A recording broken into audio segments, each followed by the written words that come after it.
Միջև 20 րոպե։ Շնորհակալություն, ազգային ժողովի մեծարգո նախագահ, հարգելի պատգամավորներ, քանի որ եզրափակիչ ելույթների ժամանակ հնչեցին հարցեր, ես բնականաբար կանդրադառնամ հարցերին եւ բոլոր քաղաքական քննարկումները կթողեմ քաղաքական մարմնին։ Պարոն Եղոյան, ձեր հարցից սկսենք։ Ես եւ դուք կարող ենք ցանկացած կարծիք ունենալ քրեական օրենսգրքի որևէ դրույթի վերաբերյալ, բայց դուք գիտեք, որ Հայաստանի Հանրապետությունում բարձրագույն դատական մարմինը, որը նախադեպային որոշումներով կանոնակարգում է քրեաերևական նորմի կիրառությունը, դա Վճռաբեկ դատարանն է։ Եվ Վճռաբեկ դատարանը 2018 թվականի դեկտեմբերի 24-ի որոշում ունի Քրիստինա Ջամալյանի գործով։ Ծանոթ եք։ Կարիքը կա բարձրաձայնելու։ Վճռաբեկ դատարանը փաստում է, որ քրեական օրենսգրքի նախկին հոդվածն է վկայակոչված 311 հոդվածի առաջին մասով նախատեսված արարքի օբյեկտիվ կողմի վերլուծությունը ցույց է տալիս, որ քննարկվող հանցակազմն առկա է նաև որոշակի գույքային առավելության դիմաց, սա կարևոր բառակապակցություն է։ Պաշտոնատար անձի կողմից կրկին կարևոր բառակապակցություն է իր լիազորությունների շրջանակում որևէ գործողություն կատարելու դեպքում։ Այլ կերպ պաշտոնատար անձի կողմից թեկուզ օրինական գործողություն կատարելու համար գումար պահանջելը կամ ստանալը նույնպես կարող է որակվել որպես կաշառք ստանալ։ Ես կխնդրեմ, որ դուք համաձայնվելով ինձ հետ բացեք միջնորդագիրը եւ բացեք զննությունը այն գրության, որտեղ որ անձը խնդրում է պատգամավորին իր լիազորությունների շրջանակներում աջակցել իրեն մի վարքյան, ես ձեզ հիմա էջն էլ կոնկրետ կասեմ, որ երկար չփնտրեք։ Ահա, եւ այստեղ պատգամավորը չունի լիազորություն ձևակերպումը առնվազն հակասում է ազգային ժողովի կանոնակարգ օրենքի 3-րդ հոդվածին, որտեղ պատգամավորի իրավունքների մեջ նշված է, որ պատգամավորը գրավոր հարցումներ անելու իրավունք ունի։ Պարոն Թունյանը հարց բարձրացրեց, թե արդյոք ցանկացած գրության համար մենք պետք է ենթարկվենք պատասխանատվության ոչ ու ոչ մի դեպքում։ Եվ եթե դուք նկատում եք, պարոն Աղազարյանը իր ելույթում անդադ ասում էր, որ ես դրա դիմաց ոչինչ չեմ ուզել։ Այսինքն այդ նյութական առավելությունն էր փորձում վիճարկել։ Դա իհարկե կոնֆրոնտացիա իրավունք ապահովելուց մենք կքննարկենք, բայց դուք որպես իրավաբան էլի գիտեք վստահ եմ, որ մինչև մենք անձին մեղադրյալի կարգավիճակ չտանք եւ իրեն իրավունք չտանք, որ ինքը իր դեմ ցուցմունք տալու իրավունքից օգտվի, մենք չենք կարող առերեսում անել, որովհետեւ վկայի կարգավիճակով անձը պարտավոր է ցուցմունք տալ, իսկ մեղադրյալի կարգավիճակով իրավունք ունի լռել։ Վկայի համար որոշակի բացառություններ կան, բայց շատ սահմանափակ։ Իսկ մեղադրյալի պարագայում ինքը կարող է լռի։ Եվ այս իրավիճակում նորից պատասխանելով ձեր մյուս հարցին, թե սա ՏՄ պաշտոնյային գիտենք, թե չգիտենք, գիտենք, դուք էլ գիտեք։ Եվ դա այն ժամանակ վստահաբար երբ որ անունը կբացահայտվի, բոլորից շատ հայտնի անձ է։ Անձը, որը որ սա ՏՄ պաշտոնատար անձ որպես վկայակոչվում է, եղել է ժամանակավոր պաշտոնակատար։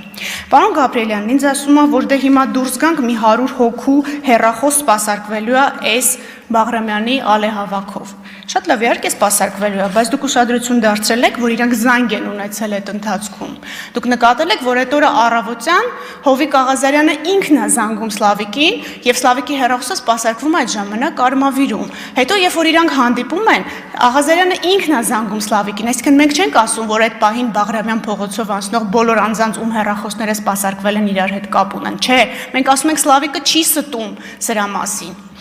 Պարոն Աղազարյանը հետաքրքիր թեզ է բարձրացնում, ենթադրում եմ դա իրանց պաշտպանական տակտիկանա լինելու, որ այդ տարբեր աշոտներ են։ Մեկը աշոտիկ է, մեկը աշոտ է։ Չէ, դա նույն մարդն է։ Եվ ինչքան էլ փորձեն այստեղ այդ բառախաղը ստեղծել աշոտ-աշոտիկ։ Եթե դուք նայեք իրենց հեռախոսային խոսակցությունների բառացի վերծանումները, որոնք ես ուղղակի բառապաշարը հարիր չի ազգային ժողովի ամբիոնից հնչեցնելու, ինչքան էլ մենք փորձել ենք, հա,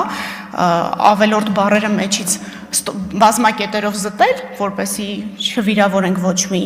լսողություն։ Ամեն դեպքում այդտեղից ձեզ համար պարզ կլինի, որ Սլավիկն ինքն ասում է, որ աշոտի ներկայությամբ Աղազարյանը չխոսեց, դրա համար ճիշտ է, որ աշոտը սպասի մեկ այլ տեղում, եւ հետո հետ է գալիս, ասում է այսքան թիվ ուզեց, եւ մենք հաջորդ օրը պատրաստ, եւ մենք այդ բառը ընդգծել ենք խոսակցության մեջ եւ վերցրել ճակերտներում, պատրաստ պիտի գնանք իրեն հանդիպենք, եւ հանդիպումը կայանում է, եւ հանդիպման առաջին զանգը Պարոն Աղազարյանն է հնչեցնում, Բացի դրանից, երբ որ վկայի կարգավիճակով պարոն Աղազարյանը հարցաքննվում էր, կտրականապես ժխտում էր, որ ՍԱԱՏՄ պաշտոնատար անձի հետ երբևէ որևէ կոնտակտ է ունեցել, բայց օբյեկտիվ փաստական տվյալները ցույց տվեցին, որ հեռախոսազանգեր է ունեցել։ Դրա մասին երկու պատգամավորներն էլ բարձրաձայնեցին իրենց ելույթներում։ Այսինքն այստեղ հատվածական եւ վերացարկված փաստական տվյալները իրարից որ ներկայացնենք, իհարկե ստացվում է, որ դե երկու հոգի իրենց համար խոսել են, չէ։ Երկու հոգի պայմանավորվել են, որ որոշակի առավելություն ստանալու դիմաց ազգային ժողովի պատգամավորը պետք է իր պաշտոնեական լիազորությունները օգտագործի։ Պարոն Աղազարյանը շահարկում ասում է, այ հիմա դուք ինձ թույլ կտաք, որ քրեական հետապնդում հարուցեն, եւ դրանից հետո ինձ կտանեն ու կկալանավորեն։ Ես նորից պիտի հիշեցնեմ ազգային ժողովի կանոնակարգ սահմանադրական օրենքը եւ ասեմ, որ որպեսզի ես կարողանամ ազատությունից զրկելու հետ կապված որևէ խափանման միջոց, այո, դուք պետք է թույլ տաք, եւ եթե տեսնում եք, ես ոչ մի նման միջնորդություն չեմ ներկայացրել։ Պարոն Թունյանը նշեց Վճռաբեկ դատարանի որոշման մասին։ Պարոն Թունյան, շնորհակալություն, որ որոշման մասին խոսելու հնարավորություն տվեցիք ինձ։ Ես կխնդրեմ այնտեղ ուշադրություն դարձնեք, որ դատարանը արձանագրել է, որ խախտումը վերացվել է դատախազության կողմից։ Ուղիղ արձանագրել է։ Եվ նաև արձանագրել է, որ մեղքի հետ կապված որևէ դիտարկում չունի, որովհետև օբյեկտիվ փաստական տվյալներով, ներքին դիտման արդյունքներով է հիմնավորվում։ Պարոն Գաբրիելյան, դուք նշում եք ինչ եղան Չարչյանի եւ մյուսի գործերից, կհիշեցնեմ քանի պատգամավոր էին։ Արմեն Գևորգյանը դեռևս չկա այդ ցանկում։ Սեյրան Օհանյանն է եւ վերաբերում էր Զորամասի, կհիշեք երասխմեկ Զորամասը։ Ասեմ ձեզ, որ 2024 թվականի նոյեմբերի 29-ին մենք նաեւ հայցով էինք մտել դատարան, որտեղ հիմնական գործը քրեական վարույթի շրջանակներում կրկին առաջինացյանի դատարանում քննության փուլում է եւ դատարանը անվավեր է ճանաչել Պաշտպանության նախարարի եւ անձի միջև պայմանագիրը եւ դրա հիման վրա ասել, որ դրան հաջորդող սեփականության իրավունքի գրանցումը եւս անվավեր է։ Դա նշանակում է, որ եւս մի փաստ, որ ես այստեղ չեմ եկել ժամավաճառությամբ զբաղվելու եւ ձեր ժամանակը խլելու։ Արմեն Չարչյանի վերաբերյալ գործը, որը վերաբերում էր հաց բերողին, հիշեցնեմ ձեզ, երկու փորձաքննություններին էր վերաբերում դատաբժշկական, որոնք հակասում էին իրար։ Արմեն Չարչյանը չէր համաձայնվել, որպեսզի վաղեմության հիմքով վարույթը կարճվեր եւ պնդում էր դատաքննության։ Հիմա դատաքննությունը ընթանում է։ Իդեպ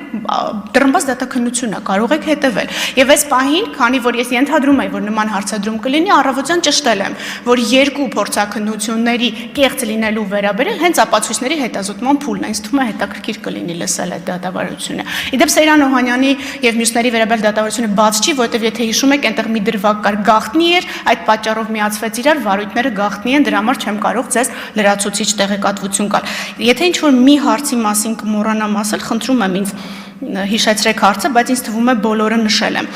Պարոն Թադևոս Ավետիսյանը երեկ ասեց, ինչու անձը չի հարցաքննվել երկրորդ $23000 կաշառքի շրջանակներում։ Նորից պետք է հիշեցնեմ, որ մենք իրեն կարգավիճակով պիտի հարցաքննենք, որպեսզի կարողանանք երաշխիքներ տալ եւ որպեսզի այդ ապացույցը հետագայում չկորցնենք։ Եթե մենք անձին մեղադրանքի շուրջ հարցաքննենք վկայի կարգավիճակով, դատարանը ասել է, որ սա անթույլատրելի ապացույց է, դուք մարդուն վկայի կարգավիճակով կանչել եք, փաստացի հետապնդում եք։ Դրա համար ես եկել եմ ստեղ առանց անձին ձեռք տալու, որովհետև այնտեղ ուղիղ տվյալ կար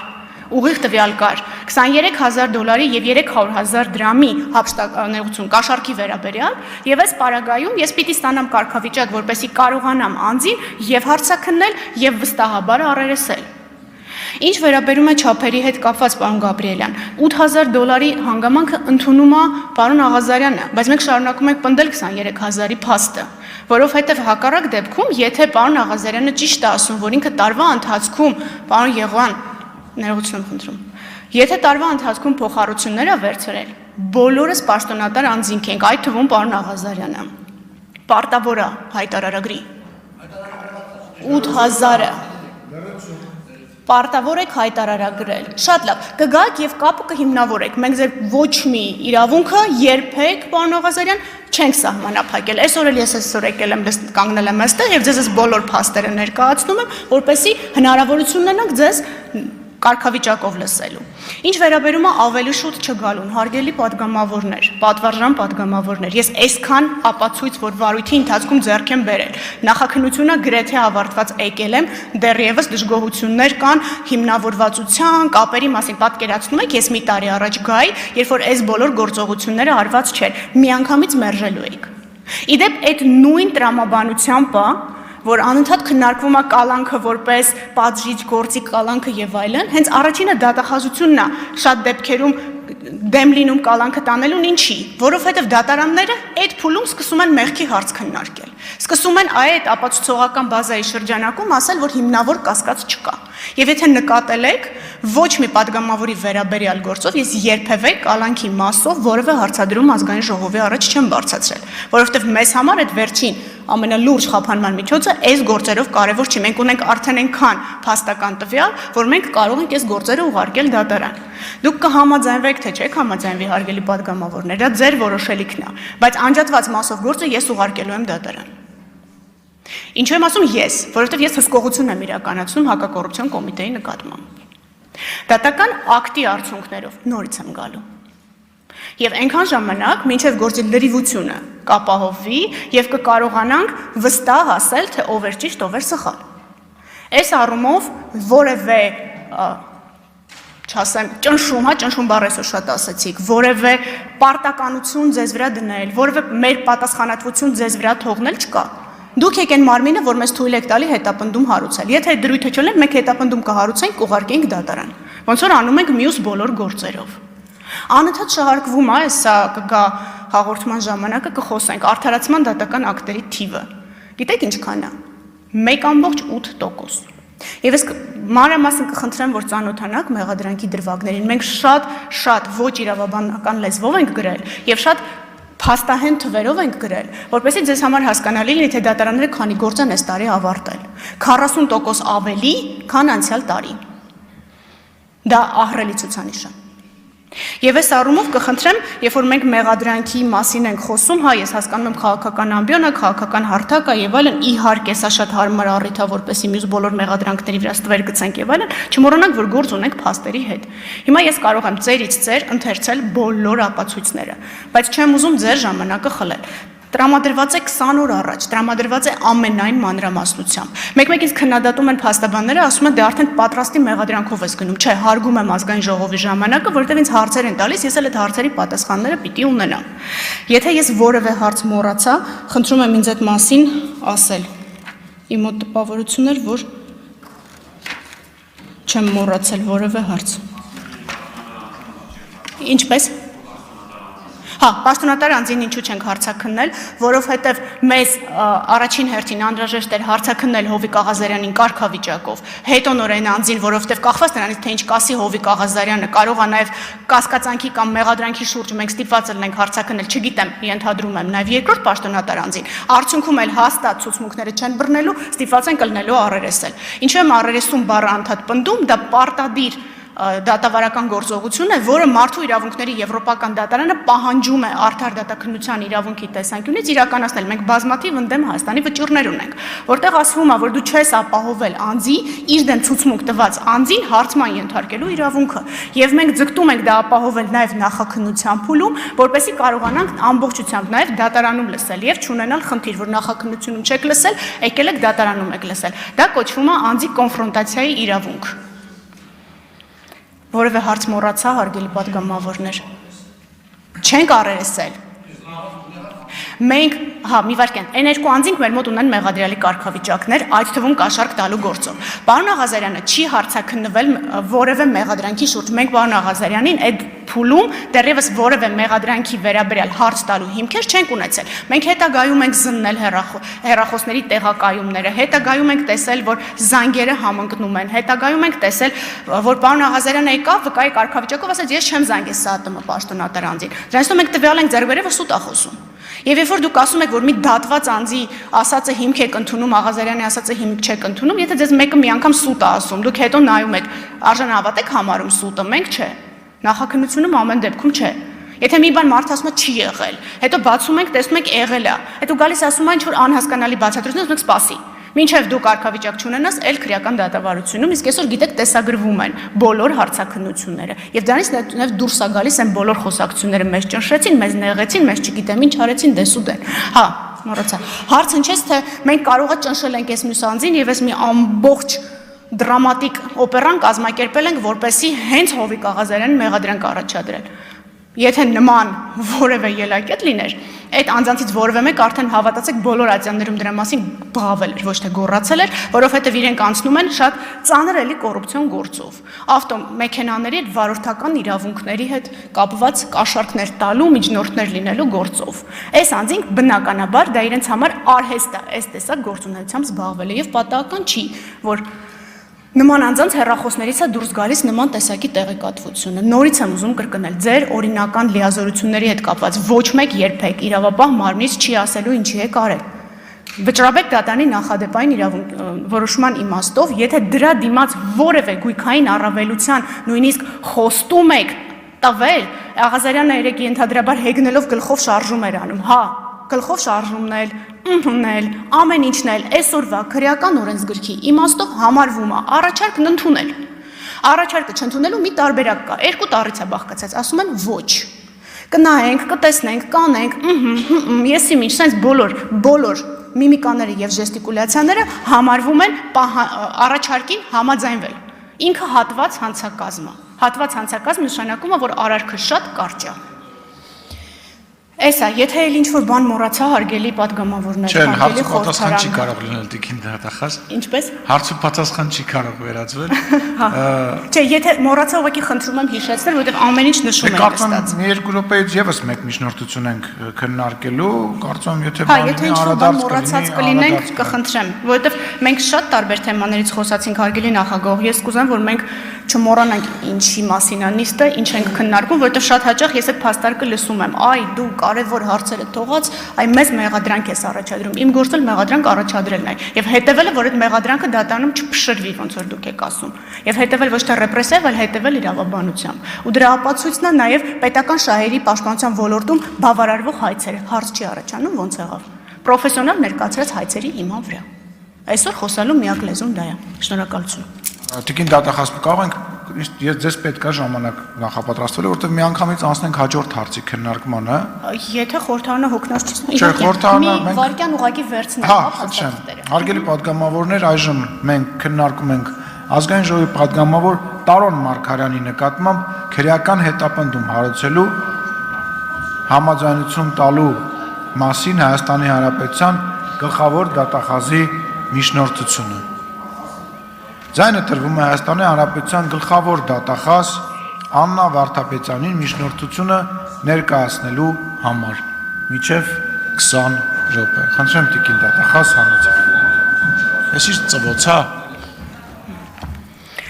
Շնորհակալություն ազգային ժողովի մեծարգո նախագահ, հարգելի պատգամավորներ, հարգելի քաղաքացիներ, լրագրողներ, աշակերտներ։ Ազգային ժողովի սահմանադրական օրենքով նախատեսված ժամանակահատվածում 20 րոպե հակիրճ կներկայացնեմ Հայաստանի Հանրապետության ազգային ժողովի 8-րդ գումարման պատգամավոր Հովիկ Անդրանիկի Տարոն Անդրանիկի Մարգարյանի նկատմամբ դեր կորա դուք եք աստղը։ Տարոն Անդրանիկի Մարգարյանի նկատմամբ քրեական հետապնդում հարուցելուն համաձայնություն տալու մասին միջնորդագիրը։ Միջնորդագիրը պաշտոնապես ուղարկված է եղել ազգային ժողով եւ հրապարակված է կայքում։ Ինչի մասին է մեր մեղադրանքը։ Կառավարությանն առընթեր պետական գույքի կառավարման վարչության, Երևանի քաղաքապետարանի պաշտոնատար անձանց կողմից, պաշտոնական դիրքի եւ քաղաքաշինություն փակ բաժնետիրական ընկերության ծառայողների կողմից, իրենց լիազորությունների չարաշահմամբ Երևան քաղաքի Բեկնազարյան փողոցի 5 հասցեում գտնվող թիվ 185 հանրակրթական դպրոց Պոակին անհատույց օգտագործման հանձնված պետական սեփականություն հանդիսացող 15523 քառակուսի մետր մակերեսով հողատարածքից 3581.43 քառակուսի մետր մակերեսով հողատարածքը ապօրինի առանձնացնելու եւ օտարելու դեպքի առթիվ 2018 թվականի օգոստոսի 9-ին ազգային անվտանգության ծառայության քննչական վարչությունում հարուցվել է քրեական գործ։ 2003 թվականի ապրիլի 18-ին ընդունված նախկին քրեական օրենսգրքի 300-րդ հոդվածի 2-րդ մասով եւ 214-րդ հոդվածի 2-րդ մասով։ 2019 թվականի նոյեմբերի 6-ին քրեական գործն ընդունվել է քննչական կոմիտեի հատկապես կարևոր գործերի քննության գլխավոր վարչություն։ Պետական գույքի կառավարման վարչության եւ Երևանի քաղաքապետարանի պաշտոնատար անձանց կողմից պաշտոնական դիրքի չարաշահմամբ Երևան քաղաքի Աճարյան փողոցի 40 հասցեում գտնվող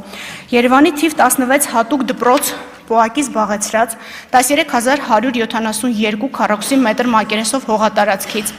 3596.8 քառակուսի մետր մակերեսով հողատարածքը, ապօրինի առանձնացնելու եւ օտարելու դեպքի առթիվ 2020 թվականի հունիսի 23-ին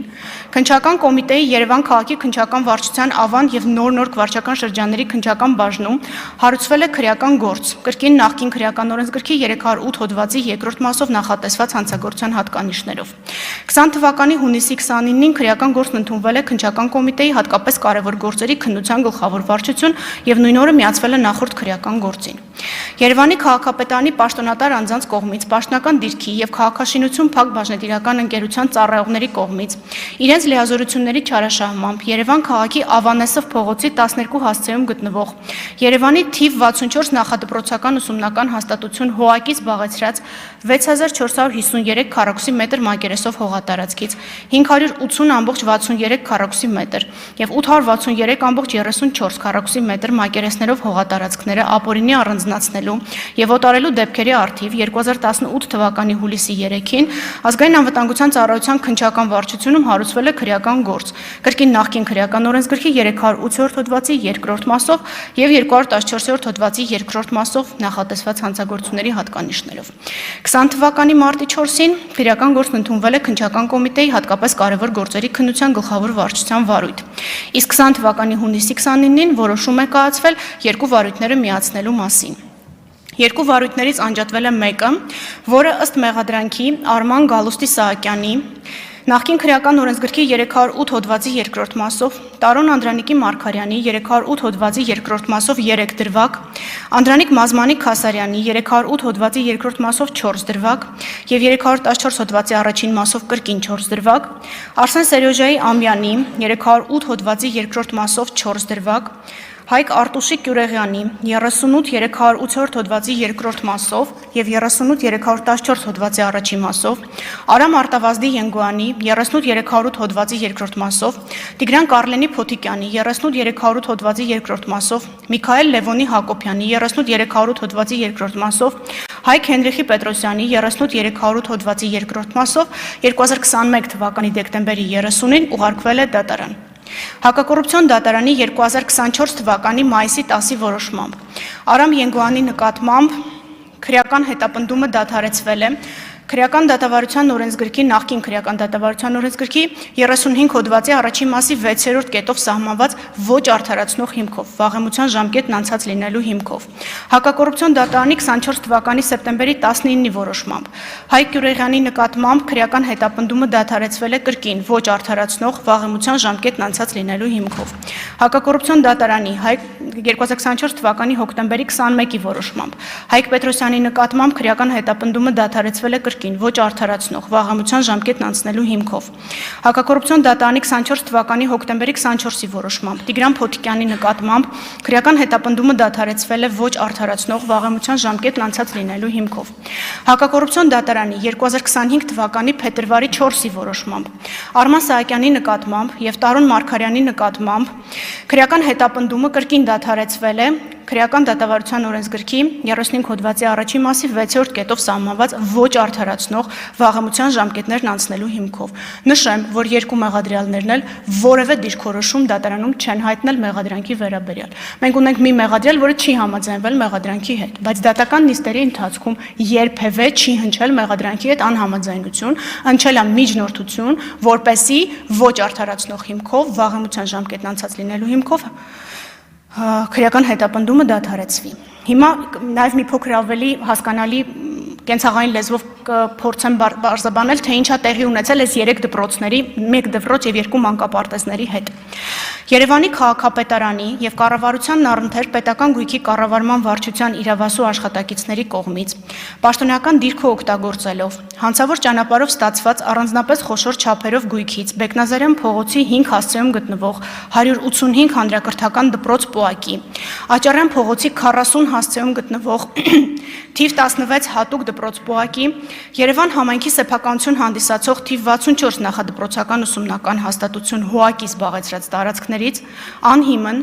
որոշակի մակերեսով հողատարածքների փոխարկում, օրենքի լեզվով կոնվերտացիա կամ փոխանցում իրականացնելու դեպքի առթիվ 24 թվականի դեկտեմբերի 4-ին քննչական կոմիտեի հատկապես կարևոր գործերի քննության գլխավոր վարչությունում նախաձեռնվել է քրեական վարույթ նախկին քրեական օրենսգրքի 190 հոդվածի 3-րդ մասի առաջին եւ 3-րդ կետերով։ Հոդվածը վերաբերում է փողերի լվացմանը։ 2024 թվականի դեկտեմբերի 28-ին որոշում է կայացվել քրեական վարույթը նախկին քրեական վարույթին միացնելու մասին, որից մաս էր անջատվել եւ ուղարկվել էր դատարան։ Բացի վերը նշված պաշտոնատար անձանցից, առերևույթ հանցագործություններին, առանձնապես խոշոր չափերով փողերի լվացման կատարմանը,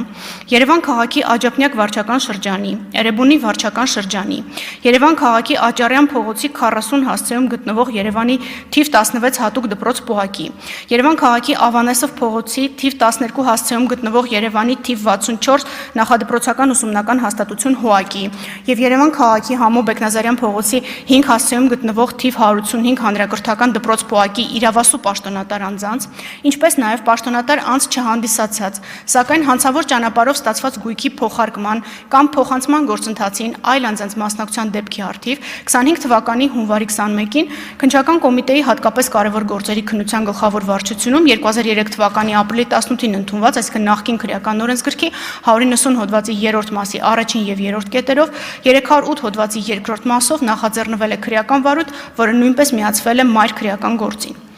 Երևանի քաղաքապետ Տարոն Մարգարյանի կողմից, որի վրա իրավական ակտերով դրված է եղել պետական կամ համայնքային սեփականություն հանդիսացող հողամասերի զավթումը, շենքերի շինությունների ինքնակամ կառուցումը կասեցնելու պարտականություն, Երևան քաղաքի Բեկնազարյան փողոցի 5 հասցեում գտնվող հանրակրթական դպրոցին հատկացված եւ պետական սեփականություն հանդիսացող հողամասը ինքնակամ զավթած անձանց նկատմամբ վարչական իրավախախտումների վերաբերյալ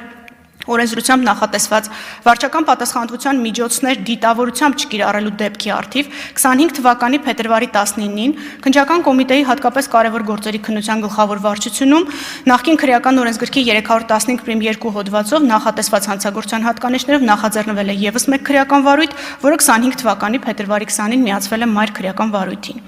Քրեական վարույթի նախաքննությամբ ձեռք են բերվել փաստական տվյալներ, որ Տարոն Անդրանիկի Մարգարյանը 2009 թվականի հուլիսի 6-ից մինչև 2011 թվականի նոյեմբերի 15-ը ընկած ժամանակահատվածում զբաղեցնելով Երևանի քաղաքապետի առաջին տեղակալի պաշտոնը, իսկ 11 թվականի նոյեմբերի 15-ից մինչև 18 թվականի հուլիսի 9-ը Երևանի քաղաքապետի պաշտոնը, այսինքն հանդիսանալով տեղական ինքնակառավարման մարմնում մշտապես կազմակերպական տնօրինչական եւ վարչատնտեսական գործառույթներ իրականացնող քաղաքապետարանի անունից հանդես գալու լիազորություն ունեցող իրավունք, պարտականություն կամ պատասխանատվություն առաջացնող գործառույթներ իրականացնող պաշտոնատար անձ շահադիտական եւ անձնական շահագրգռվածությունից ելնելով չարաշահել է իր պաշտոնեական լիազորությունները, որը էական վնաս է պատճառել պետության եւ համայնքի իրավունքներին եւ օրինական շահերին, ինչն էլ անզգուշությամբ առաջացրել է ծանր հետևանքներ, ինչպես նաեւ այլ անձանց օժանդակությամբ պաշտոնական դիրքն օգտագործելով օրինականացրել է հանցավոր ճանապարհով ստացված առանձնապես խոշոր չափերով գույք, ինչպես նաեւ վարչական իրավախախտումների վերաբերյալ օրենսդրությամբ նախատեսված վարչական պատասխանատվության միջոցներ չի կիրառել պետական սեփականություն հանդիսացող հողամասը զավթած անձանց նկատմամբ։ Տարոն Մարգարյանը պետական գույքի կառավարման վարչության պետ Արման Սահակյանի հետ գտնվելով մտերիմ փոխհարաբերությունների մեջ եւ նպատակ ունենալով թիվ 185 հանրակրթական դպրոց Պուհակին անհատույց օգտագործման իրավունքով հանձնված Խնդրում եմ այս բառերին ուշադրություն դարձնել, որովհետև հետագայում մի հատ հարցադրում կա անընդհատ լրատվամիջոցներում պտտվում է, այդ հարցադրմանն էլ եմ անդրադառնալու։ Անհատույց օգտագործման իրավունքով հանձնված եւ պետական գույքի կառավարման վարչությանն ամրացված 15523 քառակուսի մետր մակերեսով պետական սեփականություն հանդիսացող հողատարածքից պաշտոնական լիազորությունները չարաշահելու, ինչպես նաեւ պետական սեփականություն հանդիսացող հողամասն ինքնակամ զավթած անձանց նկատմամբ վարչական իրավախախտումների վերաբերյալ օրենսդրությամբ նախատեսված վարչական պատասխանատվության միջոցներ չկիրառելու միջոցով առանձնացրել է հանցավոր ճանապարհով 1939 քառակուսի մետր մակերեսով տարածք։ Ապա այդ տարածքը օտարել է իր եւ Արման Սահակյանի հետ փոխկապակցված անձանց։ Երևանի քաղաքապետարանի պաշտոնատար անձանց հետ նախապես պայմանավորվել է նշված գույքն ապօրինի առանձնացնելու եղանակով դուրս բերել պետության ֆոնդից եւ ներառել Երևանի քաղաքապետարանի գույքային ֆոնդ։ Այնուհետև ակնհայտ հանցավոր ճանապարհով այն դուրս բերել Երևանի քաղաքապետարանի գույքային ֆոնդից եւ ձևականորեն ներառել այլանձանց գույքային ֆոնդ, ինչից հետո դրա նկատմամբ ձևականորեն ձեռք բերված սեփականության իրավունքի մաս կազմող տնօրինման իրավազորության իրականացման միջոցով դրանք օտարել են իրենց մերձավորներին, այդ թվում Տարոն Մարգարյանի օգնականին, այդպիսով առանց խոչընդոտների օրինականացնելով հանցավոր ճանապարհով ստացված գույքը։ Նկարագրված հանցավոր գործողությունները կատարվել են 2013 թվականից մինչև 2021 թվականն ընկած ժամանակահատվածում։ Սա վաղեմության հետ կապված կարևոր ընդգծում է, որտեղ փողերի լվացումը, գիտեք, առանձնապես ծանր հանցագործություն է։ Երևանի քաղաքապետ Տարոն Մարգարյանը նպատակ ունենալով Երևան քաղաքի Աճարյան փողոցի 40 հասցեում գտնվող Երևանի թիվ 16 հատուկ դպրոց ՊՕԱԿ-ի կողմից զբաղեցրած 13172 քառակուսի մետր մակերեսով հողատարածքից իր մերձավորների համար հանցավոր ճանապարհով ձեռք բերել եւ օրինականացնել հողատարածքներ, Երևանի քաղաքապետարանի պաշտոնատար անձանց հետ նախապես պայմանավորվել է նշված գույքն ապօրինի առանձնացնելու եղանակով նույն սխեմանա դուրս բերել համայնքի գույքային ֆոնդից եւ ներառել Երևանի քաղաքապետարանի գույքային ֆոնդ։ Եթե սա ասեմ կենցաղային լեզվով, նշանակում է, որ պետական գույք հանդիսացող դպրոցի տարածքը անում են վերաճշտում սահմանների, ասում են իրականում տարածքը ոչ թե X է, այլ X մինուս 2 է, եւ մինուս 2-ը համարվում է ոչ թե պետական սեփականություն, այլ համարվում է համայնքային սեփականություն, հետեւաբար համայնքը կարող է օտարել։ Երկրորդ փուլով ինչ են անում։ Անում են ձևական աճուրդներ, որոնց մասնակցում են իրենց հետ փոխկապակցված անձինք, ստանում են սեփականության իրավունք այս հողատարածքների նկատմամբ, բայց իրենք իրական սեփականատերեր չեն հանդիսանում։ Դրանից հետո վաճառում են երրորդ անձանց, այդպիսով լվանալով այն հանցավոր ծագումը գույքի, տվյալ դեպքում հողատարածքի, որը որ մեղսագրվում է արարքում։ 6492.9 քառակուսի մետր մակերեսություն նշված գույքն ապօրինի առանձնացնելու եղանակով դուրս բերել համայնքի գույքային ֆոնդից, ներառել Երևանի քաղաքապետարանի գույքային ֆոնդ, այնուհետև ակնհայտ հանցավոր ճանապարհով այն դուրս բերել Երևանի քաղաքապետարանի գույքային ֆոնդից, ձևական ներառել այլ անձանց գույքային ֆոնդ, ինչից հետո դրա նկատմամբ ձևականորեն ձեռք բերված սեփականության իրավունքի մաս կազմող տնօրինման իրավազորության իրականացման միջոցով այն օտարել իր մերձավորներին, այդ թվում Սանիկին։ Այսպիսով առանց խոչընդոտների օրինականացնելով հանցավոր ճանապարհով ձեռք բերված գույքը։ Այս արարքները տեղի են ունեցել 2011-12 թվականների ընթացքում։ Երրորդ դրվագով Տարոն Մարգարյանը նպատակ ունենալով պաշտոնական դիրքն օգտագործելով Երևանի թիվ 64 նախադպրոցական ուսումնական հաստատություն ՀՕԱԿ-ից զբաղեցրած 6492.9 քառակուսի մետր մակերեսով համայնքային սեփականություն հանդիսացող հողամասից իր մերձավոր Սասունիկ Իսրայելյանի համար հանցավոր ճանապարհով ձեռք բերել եւ օրինականացնել 575 քառակուսի մետր մակերեսով հողատարածք Երևանի քաղաքապետարանի պաշտոնատար անձանց հետ նախապես պայմանավորվել է նշված գույքն ապօրինի առանձնացնելու եղանակով դուրս բերել Երևանի քաղաքապետարանի գույքային ֆոնդից եւ ներառել Սասունիկ Իսրայելյանի գույքային ֆոնդ, ինչից հետո այն միացվել է Սասունիկ Իսրայելյանին սեփականության իրավունքով պատկանող Տիտոգրադյան փողոցի 17 հասցեում գտնվող շուրջ 0.04 հեկտար մակերեսով հողամասին, որի արդյունքում 575 քառակուսի մետր մակերեսով հողատարածքը Տիտոգրադյան փողոցի 17 հասցեում գտնվող արդեն միախառնված շուրջ 0.1 հեկտար մակերեսով հողամասի կազմում դրվել է օրինական շրջանառության մեջ, դրան հաղորդվել է օրինական տեսք։ Արարքները կատարվել են 2012-13 թվականների ընթացքում։ Երկրորդ մասը նույն մանկապարտեզի հետ կապված, նպատակ ունենալով պաշտոնական դիրքն օգտագործելով նույն նախադպրոցական ուսումնական հաստատության զբաղեցրած 6452.9 քառակուսի մետր մակերեսով համայնքային սեփականություն հանդիսացող հողամասից իր մերձավոր Սասունիկ Իսրայելյանի համար հանցավոր ճանապարհով ձեռք բերել եւ օրինականացնել 863.34 քառակուսի մետր մակերեսով հողատարածք։ Իդեպ Սասունիկ Իսրայելյանը դա խանութ է ունեցել եւ այս խանութի ընդլայնման աշխատանքներն են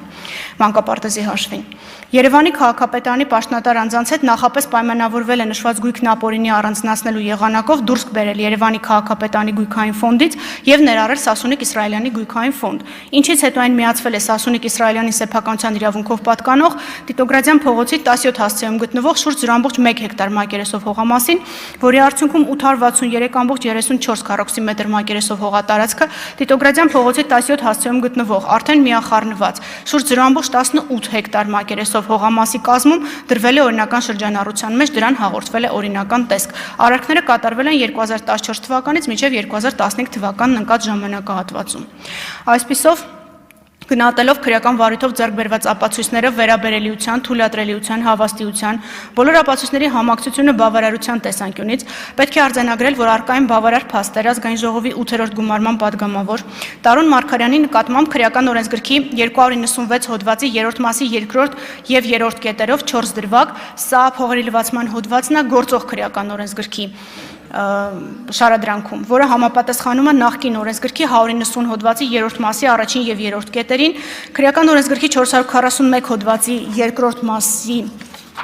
2-րդ մասի 2-րդ, 4-րդ եւ 5-րդ կետերով, նախկին քրեական օրենսգրքի 308 հոդվածի 2-րդ մասին է համապատասխանում եւ 447 հոդվածի առաջին մասով համապատասխանում է նախկին քրեական օրենսգրքի 315.2 հոդվածին հանրային քրեական հետապնդում հարուցելու համար։ Այստեղ եւս հիմք ընդունելով ազգային ժողովի 8-րդ գումարման падգամավոր Տարոն Անդրանիկի Մարգարյանի նկատմամբ հանրային քրեական հետապնդում հարուցելու համաձայնություն ստանալու համար ազգային ժողով դիմելու վերաբերյալ հսկող դատախազի առաջարկությանը եւ ղեկավարվելով Հայաստանի Հանրապետության Սահմանադրության 96 հոդվածով, ազգային ժողովի կանոնակարգ սահմանադրական օրենքի 108 հոդվածով, քրեական դատավարության օրենսգրքի 37 հոդվածի առաջին մասի 9-րդ կետով, միջնորդում եմ տալ համաձայնություն ազգային ժողովի 8-րդ գումարման падգամավոր Տարոն Անդրանիկի Մարգարյանի նկատմամբ քրեական հետապնդում հարուցելու մասին։ Ես 2 րոպե ունեմ, կցանկանայի 2 հարց կանխատեսելով պատասխանել։ Նախ, փողերի լվացման հանցակազմը ենթադրում է պրեդիկատ։ Ինչի ենք մենք դատական ակտի արկայության պայմաններում գալիս ու փողերի լվացման մեղադրանք առաջադրում, որովհետև մեզ նախորդող հանցագործության վերաբերյալ Վճռաբեկ դատարանի վերջին նախադեպերի իմաստով բավարար է միայն օբյեկտիվ կողմի, այսինքն միայն արարքի ընդհանրական նկարագրությունը, բայց քանի որ գործն ուղարկված էր դատարան, մենք սպասեցինք մինչև դատական ակտով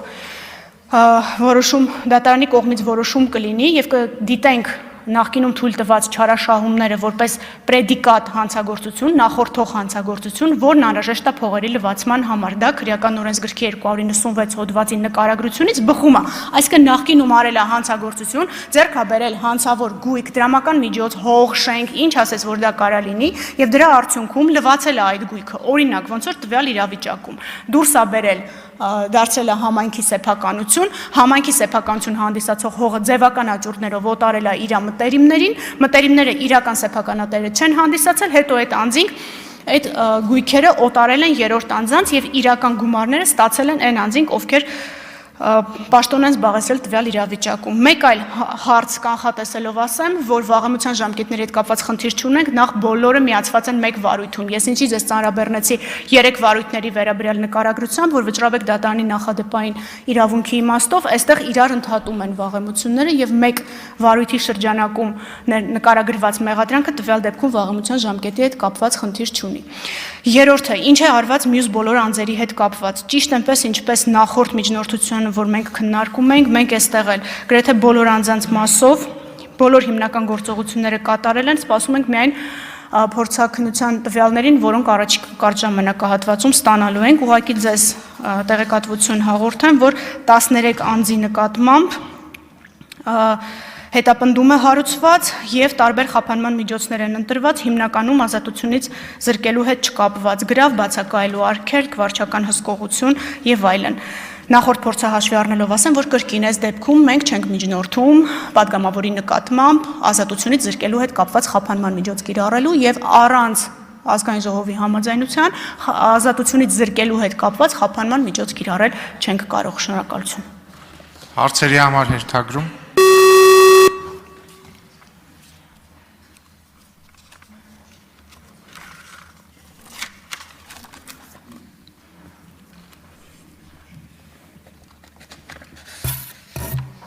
Արման Եղոյան։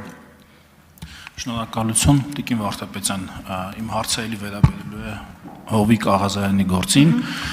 ձեր պարզաբանման վերաբերյալ, պարզ է, որ դա Վճռաբեկ դատարանի բավականին հայտնի նախադեպային որոշումից հետո էլ մինչև էլ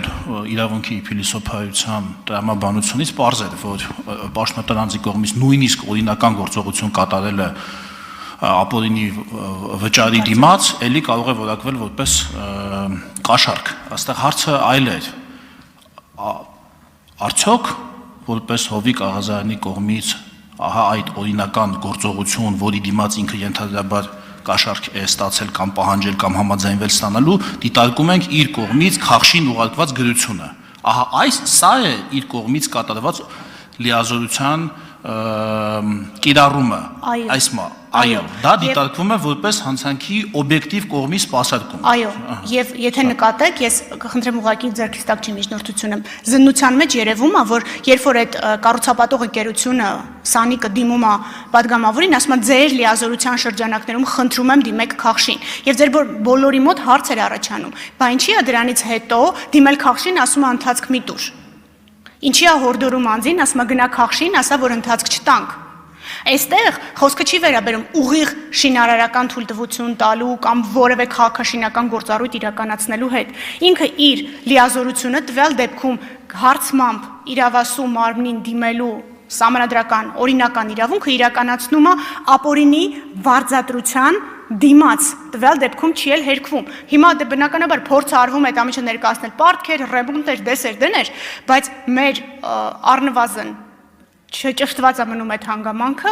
որը որ պիտի պարզվի հարցաքննությամբ։ Հարցաքննության համար մեզ պետք է որ անձը ունենա կարգավիճակ, որ ինչ որ պահի որոշի լռի, ասի էլ ձեզ ցուցմունք չեմ տալիս։ Հակառակ դեպքում, եթե այդ մարդուն առանց կարգավիճակ ցանկացածին բերենք կանչենք ու ասենք այս մեղադրանքի շուրջ հարգելիս Պարզաբանում տուր, ասելու է Եվրոպական կոնվենցիայի 6-րդ հոդված Հայաստանի Հանրապետության Սահմանադրություն քրեական դատավարության օրենսգիրք եւ ապացույցը կործանվեց եւ այդ լեզվով ասած թլվեց քրեական վարույթը։ Մենք իրավունք չունենք խախտելու ապացույց ձեռքբերման կարգը։ Դրա համար մենք ունեցած ապացույցներով ասում ենք քրեական հետապնդման համաձայնություն տվեք, որպեսզի կարողանանք անձին լսել, հասկանանք դա 8000-ը թե 23000-ը, եթե 8000-ը այդ ինչ պարտք է, եթե այդ ինչ պարտք է, հանենք բանկային հաշիվները նաեւ, որ տեսնենք ասում ընթացքում փակել եմ։ Շատ լավ փակել ես որտեղից։ Պաշտոնատար անձի ֆինանսական դրությունը պիտի լինի թափանցիկ, այդ դուք եք որոշել ու շատ լավ եք արել։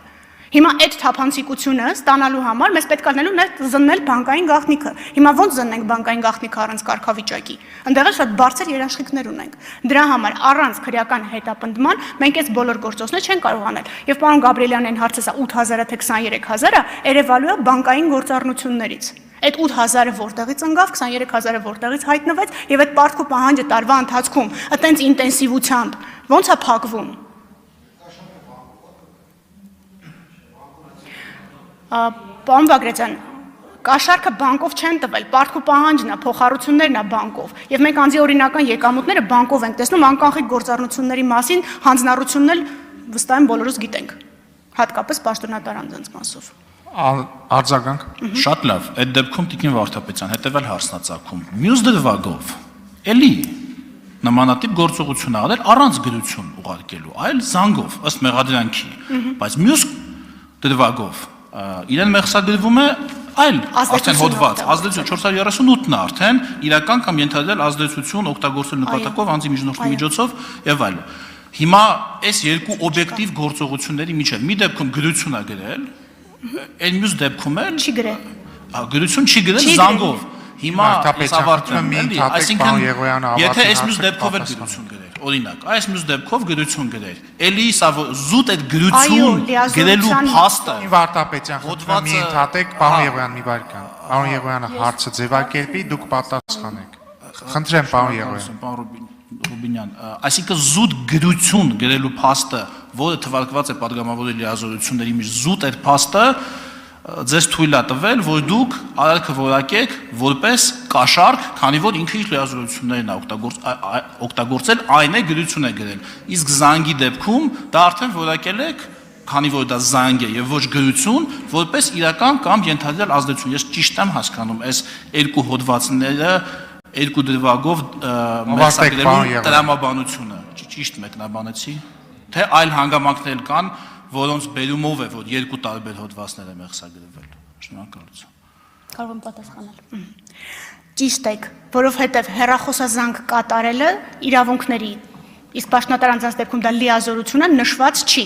գրություն գրելը, հարցում անելը, մենք սահմանափակված ենք յուրաքանչյուր պաշտոնատար անձի լիազորությունների շրջանակով։ Իսկ իրական ազդեցություն օգտագործելը կարա հանդիպի ինգերական խնդրի, կարա զանգի ինգերական խնդրի, չգիտեմ, տարբեր ձևաչափով հաղորդակցվի։ Այստեղ որպեսզի վստահ մինչև վերջ հասկացված լինեմ։ Լիազորության իրականացումը ոչ մեկ ընդամենը գրություն չի գրում։ Ցանկացած բանի տակ, որի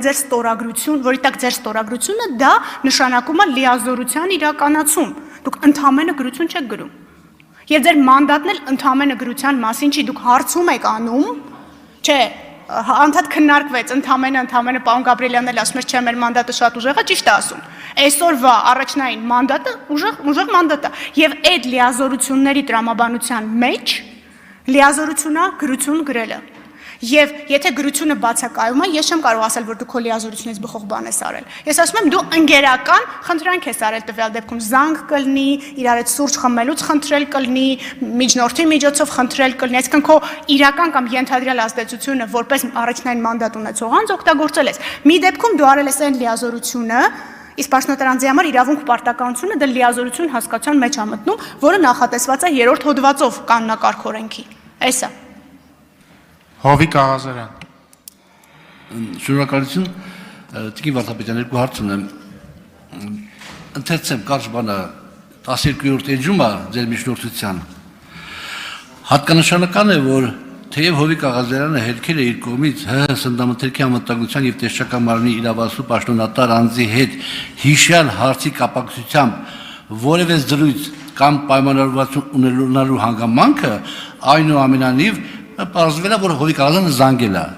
Այսինքն, եթե ինձ հարց են տվել, որ դուք այս թեմայով խոսացել եք պաշտոնատար անձի հետ, ես ասել եմ ոչ, եւ հետո դուք հետագայում պարզվել է, որ ես իրան զանգարել եմ։ Սա ուղիղ նշանակում է, որ եթե զանգել եմ, ապա այդ մասին եմ խոսել։ Մի հարցս, երկրորդ հարցս, Տիկին Վարդապետյան, որ դուք ասում եք մի վարույթից մի մաս առանձնացրել եւ ուղարկում եք դատարան։ Բայց այստեղ չի խախտվում արդյոք իմ պաշտպանվելու իրավունքը, իմ համանդրական անձնամխելիության այսպես կոչված հանգամանքը։ Եվ կներեք հազար անգամ ներողություն, երբ որ դուք ասում եք սուտ է ասում, դա դատախազը կարա այդպես արտահայտություն արի։ Պարոն Աղազարյան, դուք ճիշտ եք ասել, որ ՍԱՏՄ պաշտոնյային չեք զանգել։ Դուք ճիշտ եք ասել, որ ՍԱՏՄ պաշտոնյային չեք զանգել։ Ճիշտ եք ասել։ Ոնց չեն հարցրել։ Հարցաքննության արձանագրության մեջ երևում է։ Տիկին Վարդապետյան, ինչ չեն ասել զանգել եք, թե չեք զանգել։ Անջատեք պարոն Աղազարյանի։ Ձեզ հարց է տրվել, կապ հաստատել եք, խոսել եք, դուք ասել եք ոչ, հերքել եք փաստը։ Ոյ։ Դե դուք ասեք չէ, քրեական վարույթով եւ լավա տեսաձայնագրվում են հարցաքննությունները, այդ հստակ է, բայց ձեր երկու հարցերի պատասխանն էլ ոչ է։ Ոչ, ուղիղ չի նշանակում, թե դուք ինչ եք խոսել։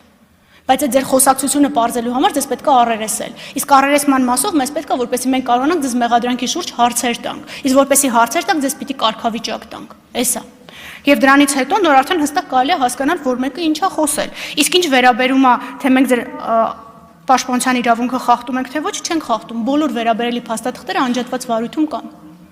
Մենք չենք սահմանափակում այդ փաստաթղթերին ձեր հասանելիությունը։ Մենք սահմանափակված ենք քրեական հետապնդման ժամկետներով, եւ քրեական հետապնդման ժամկետները լրացել են, նախաքննությունն ավարտվել է, ուղարկում ենք դատարան։ Արձագանք։ Այսինքն այդ դատարանում դատական նիստերի ժամանակ ես որպես կողմ կարող եմ մասնակցել, ես դա ուզում հասկանալ, պաշտպանում եմ իրավունքը հարցեր տամ եւ այլ, ես դա ուզում ճշտել դիտի։ Այն մի վարույթով։ Այդ որ առանձնացրել եք։ Չէ, դուք ինչ կողմ եք այդտեղ։ Այս Տիկին Վարդապետյան, խնդրում եմ, պարոն Աղազարյանը կավարտի հարցը կպատասխանի։ Հարցի իմաստը հետևյալն է, ես ճիշտ եմ հասկանում, էլի, որովհետեւ պետք է դատավարությունը լինի եւ ինչ-որ մեկը այդ դատավարության ընթացքում ինչ-որ մեկի նկատմամբ ապացուցի, որ ինքը կաշառք առաջարկել է։ Եվ դատարանը որոշի, որ այո, այս մարդը կաշառք առաջարկել, իրան դատապարտենք 1 տարի ազատ դզրկման, ենթադրենք, բայց ես այդտեղ բան չունեմ ասելու անելու, այդ եմ ուզում իմանամ, էլի։ Արտեցիք հարցը։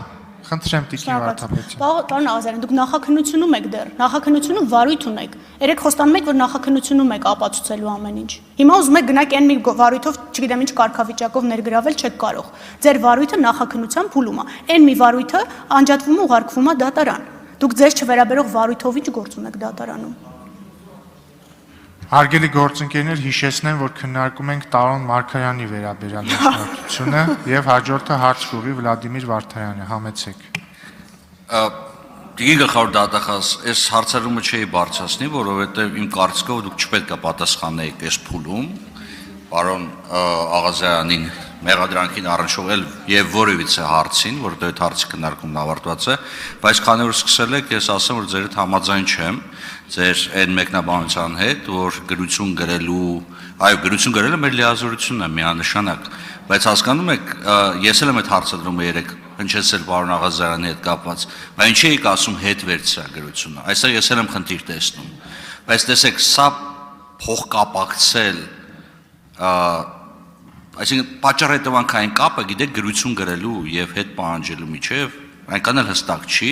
եւ խնդրեմ որպեսզի մեր լիազորությունները գրություն գրելու այլ կերպ մեկնաբանենք, որտեղ հակառակ դեպքում մենք կդադարենք պարզապես գրություններ գրել, մենք շատ գրություններ ենք գրում, իրականում շատ գրություններ ենք գրում եւ սա մեր լիազորությունների կարևորագույն յետերից մեկն է, բայց ես հարցեր ունեմ կապված պարոն Տարոն Մարգարյանի ներկայացված մեղադրանքի հետ։ Հիմա ճիշտ եմ հասկանում, որ նույն ֆաբուլայով, այսինքն նույն փաստական հանգամանքներով գործեր հարուցված է եղել այդ թվում պարոն Տարոն Մարգարյանի նկատմամբ, որոնք կարճվել են այդ թվում եւ նախ եւ առաջ ոչ արդարացնող հիմքով, այն է վաղեմության ժամկետները լրանալու պատճառով եւ դրա հիման վրա հաշվի առնելով գործերը կարճվել են, դրանից հետո մենք բերում ենք նույն ֆաբուլայի հիման վրա մեկ վերավորակում են գործերը եւ փողերի լվացման մեղադրանք ենք ներկայացնում եւ եթե կան տարբերություններ խնդրեմ ներկայացրեք Եվ երկրորդ հարցը, որը շատ կարևոր է, տեսեք, համայնքի սեփականությունը տնօրինում է ոչ թե համայնքի ղեկավարը, այլ ավականին, դա սահմանադրական լիազորություն է ավականում։ Եվ այդ օտարումները իրականացվել է ավականու կողմից։ Մենք նաև քրեիրավական տեսանկյունից պետք է հասկանանք պատասխանատվության էլեմենտ է այստեղ, ինչ կարգի պատասխանատվության անձկար է ենթարկվում, եթե որոշումը կայացել է ոչ թե ինքը, այսինքն մասնակցել է որոշման կայացման, որտեղ քաղաքապետն է ավականու անդամ, բայց որոշումը կոլեկտիվ սուբյեկտ է կայացել։ Սա իմ կարծիքով հարցը, որը կհնչի նաև դատականության ընթացքում։ Շնորհակալություն արձագանքի ժամանակ կփորձեմ շարունակել։ Պարոն Վարդանյան, ձեր առաջի հարցի կապակցությամբ եթե հատվածական մեկնաբանեք գրություն գրելու իրավունքը եւ հետո միջանկյալ բոլոր փաստերը մոռանաք եւ վերջում ասեք ինչի գնացիք հետ վերցրեցիք, այդտեղ տրամաբանությունը խզվում է, բայց միջնորդագրում նշված է, որ իր լիազորությունների շրջանակում խնդրել են իրեն, որ գրություն գրի, որպեսզի թույլ տան այդ քաղաքաշինական գործառույթը իրականացնեն, դպրոցը քանդեն, դե բազմաբնականաշենք սարքեն, մի հատ էլ դպրոց սարքեն կողքը Ընթացքում տեղի են ունենում էլի գործողություններ, որոնք քննարկեցինք մի ամբողջ օր երեք ուղղակի նորից այս սրա շրջանակներում չանդրադառնամ։ Ես խոստացա անդրադառնալ, եթե ինչ-որ բանի մոռացել եմ, այդ պատճառով եմ այս հարցերին պատասխանում։ Եվ հետո վերջում էլ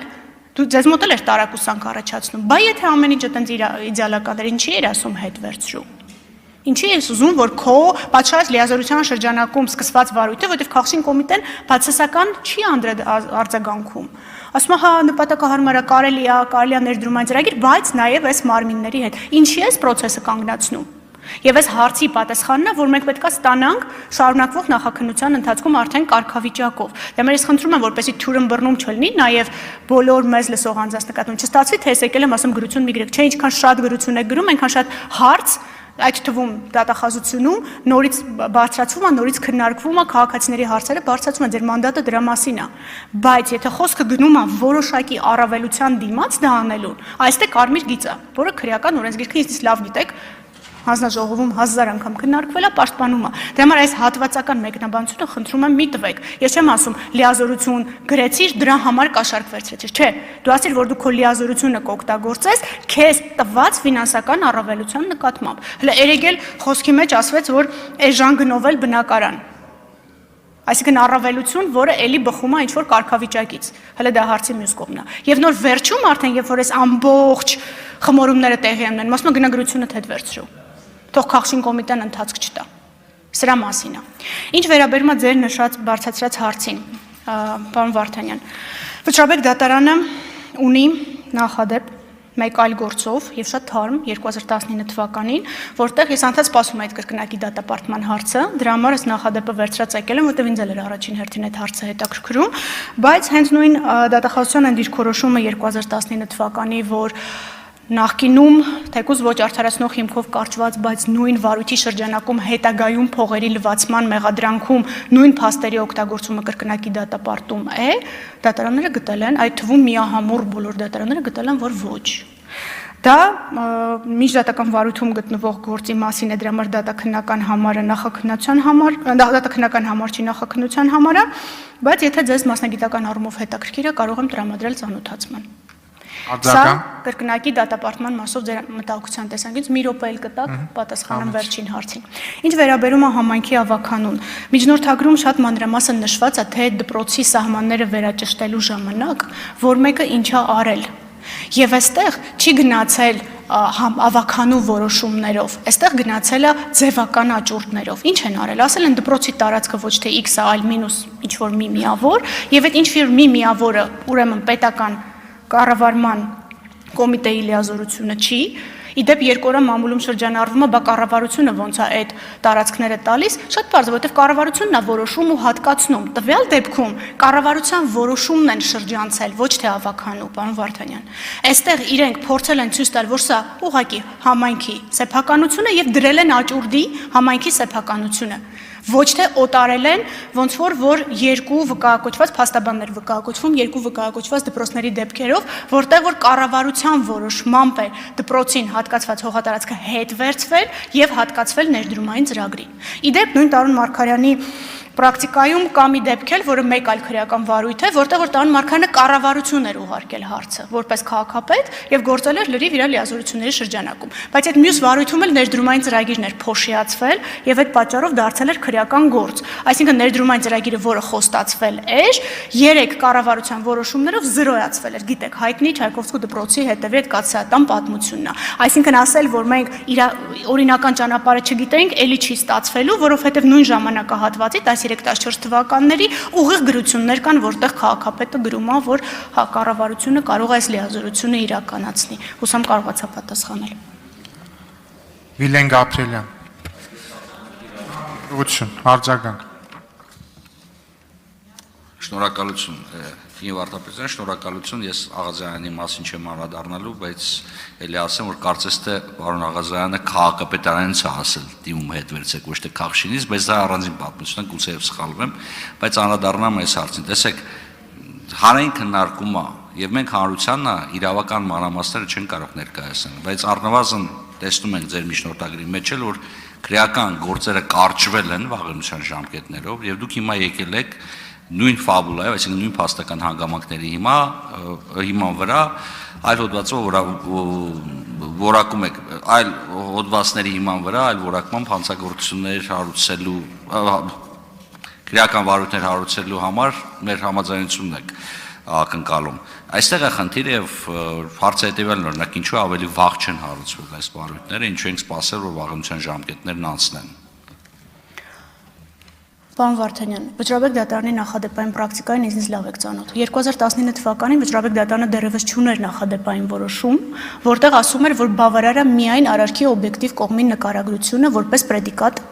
նկարագրելու համար։ Ասում էր, դու պետք է ունենաս 4 հանցակազմով հաստատված վերջնական մեղք, նոր դրա հիման վրա կառուցես, դա 2011 թվականի Վճռաբեկի նախադեպն էր, որը մինչև 2000 դավաճանի 20 թիվներ, երբ որ Վճռաբեկ դատարանը փոխեց այդ նախադեպը Սուքիասյանի գործով եւ ասաց, որ ոչ, անհրաժեշտ չի, նաև այս իրավիճակները աչքի առաջ ունենալով, որ անհրաժեշտ չի, որ մինչև վերջին ստորակետը դատական ակտով հաստատվի, հետո նոր գազ փողերի լվացման հանցակազմ քննարկես։ Ենթադրում եմ 2019 թվականին ես չեմ պաշտոնավարել, բայց ենթադրում եմ այդ տրամաբանությամբ, որ պրեդիկատները ուղարկվել են դատարան, եւ եթե նկատեցիք 2024 թվականից սկսած, երբ որ բոլորը համաձայնվել են վաղեմության հիմքով հետապնդումները դադարեցնելուն, եւ ես էլ նշեցի, որ ինչքան էլ պնդում են դա բանավոր, բայց դատարանում մենք չունենք արձանագրում, որ համաձայն չեն եղել մեղադրանքի հետ, նոր դրանից հետո մենք արդեն իրացրել ենք երկրորդ կտորը եւ փողերի լվացման մեղադրանք ենք առաջադրել։ Եթե 2 րոպե կտակ, ես Վճռաբեկի այդ դիրքորոշման հատվածը կարդամ ձեզ համար, որտեղ որ այդ փողերի լվացման մասով ասում է, որ դու կողմին պետքա հնարավորություն տաս, որպեսզի իր իրավունքները պաշտպանի։ Իդեպ դատարանները տուժող կողմի ներկայացուցչի բողոքի հիման վրա են այս որոշումը կայացրել։ Հա, կարելի է։ Խնդրեմ։ Դատարանն արձանագրել է, որ երբ օրենքով նախատեսված բոլոր միջոցառումները չեն ձեռնարկվել հանցագործությունը եւ այն կատարած անձին կամ անձին բացահայտելու ուղղությամբ, անձի կրկին անգամ դատվելու մասին հետևությունները վաղաժամ են եւ չեն կարող պայմանավորված լինել բացառապես քննվող քրեական գործով առաջադրված մեղադրական փաստական կողմի եւ քրեական օրենսգրքի 190 հոդվածի 3-րդ մասի առաջի կետով այդ նույն քրեական գործի հարուցման մասին որոշման նկարագրական մասի նույնական փաստեր արկա լինելու հանգամանքով։ Վճռաբեկը ուղիղ ձեր հարցին պատասխանում, ասում է, այս դեպքում դու չես կարող սահմանափակել նաև այդ իրավունքը անձի, որը որ տվյալ դեպքում պահանջում է, որ բացի պրեդիկատից նաև փողերի լվացում է տեղի ունեցել։ Իսկ տրամաբանությունը օրենք վճռաբեկի նախադեպից է բխել, որ չէին կարող միայն նկարագրությամբ ուղարկել։ Այդ ավելի ուշ է վճռաբեկը զարգացրել։ Հիմա մենք ուղարկում ենք արարքի օբյեկտիվ կողմի նկարագրությամբ։